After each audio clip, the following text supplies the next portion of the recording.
प्रिय दर्शक, आज हम काला पहाड़ की जो एक हसीन वादी है उस वादियों में आज हम हैं। और बल्कि आज कोहे अरावली जिसको कहा जाए या अपनी हम सादा ज़बान में काला पहाड़ कहते हैं, उसके हवाले से तारीख़ से बहुत गहरी नज़र रखने वाले और तारीख़ से बड़ी दिलचस्पी रखने वाले भाई आसिफ साहब चंदेनी, उनसे हम इस हवाले से उसके तारीख़ी कुछ पहलुओं पर और कुछ तारीख़ी जो पस मंज़र है काला पहाड़ का, जिससे हम बहुत ही हमारी तारीख़ इससे बड़ी शाहकार तारीख़ इससे वाबस्ता है। और काला पहाड़ के हवाले से हमारी जो है बहुत माजी की यादें वाबस्ता हैं। उसके हवाले से आसिफ साहब से हम गुफ्तगू करेंगे और आसिफ साहब से इसके तारीख़ी पहलुओं पर और तारीख़ी जो पस मंज़र है जिससे नई नस्ल ख़ास तौर से नावाकिफ़ है, नई नस्ल को वाकिफियत के लिए और एक माजी की याद को ताज़ा करने के हवाले से हम आसिफ साहब से इसके तमाम पहलुओं पर रोशनी डालने की गुजारिश करेंगे।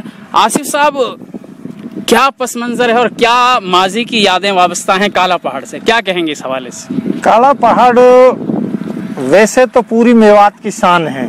जी जी, इसको मेवात की शान कहा जाता है। हालांकि अब ज्यादातर नए लड़के इसको अरावली पर्वत कहने लग गए हैं। जी जी जी, लेकिन आज से 20 साल पहले तक इसको काला पहाड़ ही बोलते हैं। इसका असली नाम काला पहाड़ ही है और हिंदुस्तान के बड़े पहाड़ों में ये शुमार होता है। जिस जगह पे हम खड़े हैं ये जगह दहंगड़ वाटी का गढ़ है। अच्छा, मेवात कई हिस्सों में बटा हुआ है, दहंगड़ वाटी, छिरकलौत जैसे। तो ये इसके दाएं बाएं जो है दहंगड़ पाल ज्यादातर रहती है, जिसमें रहनिया, सारैया, बड़किया, घासेड़िया, ग्वाड़दिया, सूंदिया, भंगोइया, ये लोग इसके आसपास रहते हैं जी। तो ये दहंगड़ वाटी का गढ़ भी कहते हैं इसको। नीचे को भी दहंगड़ लोग रहते हैं, ऊपर भी दहंगड़ लोग रहते हैं इसके। अच्छा। तो इसको दहंगड़ वाटी का गढ़ भी कहते हैं। जिस जगह पे हम खड़े हैं जी जी, ये जगह इतनी कीमती जगह है और इतनी यादगार जगह है कि ये मेवात का अड्डा है। पहाड़ से जब इधर का आदमी इधर जाता था, उधर का आदमी इधर जाता था, तो यहाँ ठहरती थी। बारातें भी इस जगह पर ठहरा करती थी। पर ऐसे जो बारात विदा होकर आई है वो दुल्हन समेत दुल्हा के साथ यहीं ठहरती थी। इधर से जो आदमी, क्योंकि पैदल के रास्ते थे, जो नीचे से बाहर कस आने वाले थे वो नीचे रुक जाया करते थे, जो उधर से बाहर कस आते थे वो उधर रुक जाते थे। यहाँ आके ठिकाना हो जाता था। यहाँ 10-10 दुल्हन दुल्हा इकट्ठे हो जाते थे और उनका जो पानी का इंतजाम, सुरक्षा का इंतजाम करते थे, जिनका हम पहले जिक्र कर चुके हैं, खान बहादुर, वो यहाँ पानी का इंतजाम करते थे और सारा वो सुरक्षा भी दिया करते थे, क्योंकि वो रिटायर्ड सूबेदार मेजर थे। तो ये जगह जहाँ हम खड़े हैं ये काले पहाड़ का एक गढ़ है, इसको अड्डा भी कह सकते हो। लोग यहाँ ठहरा करते थे। आपने जिक्र किया खान बहादुर खान का, जो माजी की जो अजमत रफ्ता है मेवात की, ऐसी शख्सियात से मेवात की अजमत रफ्ता यानी डिग्निटी, हाँ जी, जो बनी है, हाँ, आपने उनके हवाले से जिक्र किया है। जैसा आपने कहा कि ये जो पापड़ी थी ये उन्हीं के दौर की आज तक जो है कायम है। ये जो पापड़ी है, मेरे जो दादा थे 1952 में रेंज फॉरेस्ट ऑफिसर थे वन विभाग में। अच्छा, तो उनसे भी पहले थी ये, उनने भी ये पापड़ी का अपना जिक्र किया है। और ये मैं समझता हूँ 100 साल से पुराना ज्यादातर ये पेड़ है।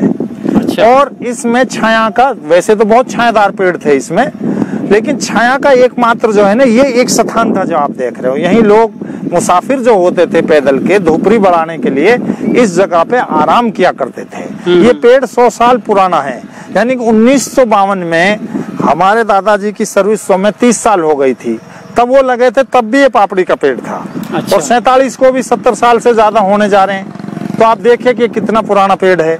मैं इसलिए जोर दे के कह रहा हूँ कि उनकी जिंदगी इन पहाड़ों में गई हमारे दादा की। अच्छा। फॉरेस्ट विभाग में फॉरेस्टर लगे थे वो, और 52 में उनका इंतकाल हुआ था, सर्विस में थे उस समय।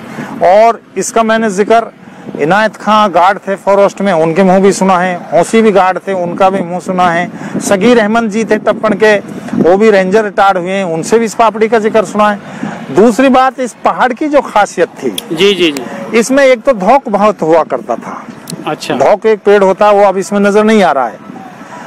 धौक की लकड़ी बहुत महंगी बिकती थी जलाने के लिए। कीला मानी जो चाकी हाथ पीस के, वो इसी में काम आती थी। एक इसमें ढाक बहुत हुआ करता था जिससे पत्तड़ा बना करती थी। तीसरा, इसमें केसुला का फूल बहुत हुआ करता था। अप्रैल 15 मार्च के बाद और अप्रैल में तो ये ऐसा नजर आता था जैसे कश्मीर की घाटी, पूरा रंग बिरंगा पहाड़ ये नजर आया करता था हमारी कोस्ता। तीसरा, कातक के महीने में पूरे अरावली में इतना लाल बेर होता था, इतना लाल बेर होता था कि इसकी खुशबू ही दूर दूर तक नहीं रुकने देती थी, इतना इसमें होता था। तीसरा, इसके हर 1-2 किलोमीटर पर पानी के झरने झरते थे, मीठा पानी, बिल्कुल बिस्लरी जैसा पानी। लेकिन अब वो क्या है, बरसातें कम हो रही हैं, क्या बात है क्या नहीं है, और खनन बहुत हुआ है, झरने इसके लगभग खत्म हो गए हैं, 1-2 जगह झरने बचे हैं। तीसरा, इसमें सोने में गर्म पानी का आपने सुना ही होगा, गर्म पानी निकलता है। फिरोजपुर झिरका में ठंडा पानी निकलता है। तो इसकी ये खासियत है इस पहाड़ की, ये गढ़ है इस पहाड़ का।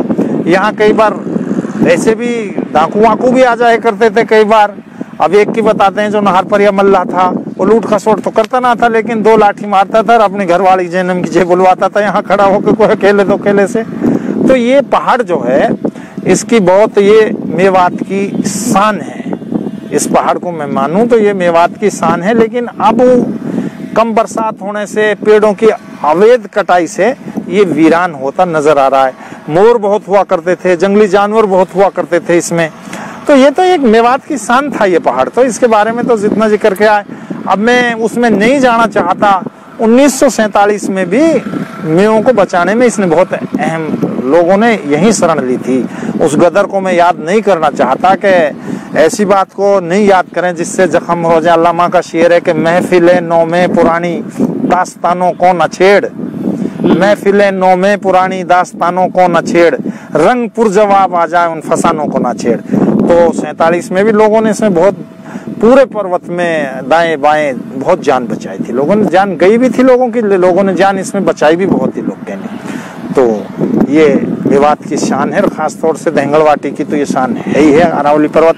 तो नाजरीन, 1947 के हवाले से बहुत सी तारीखी पस मंज़र पहलू हैं, लेकिन एक अल्लामा के एक शेर से उस बात को, उन ज़ख्मों को हरा नहीं करना चाहते हैं, क्योंकि जब बात चलेगी तो फिर बहुत दूर तक चल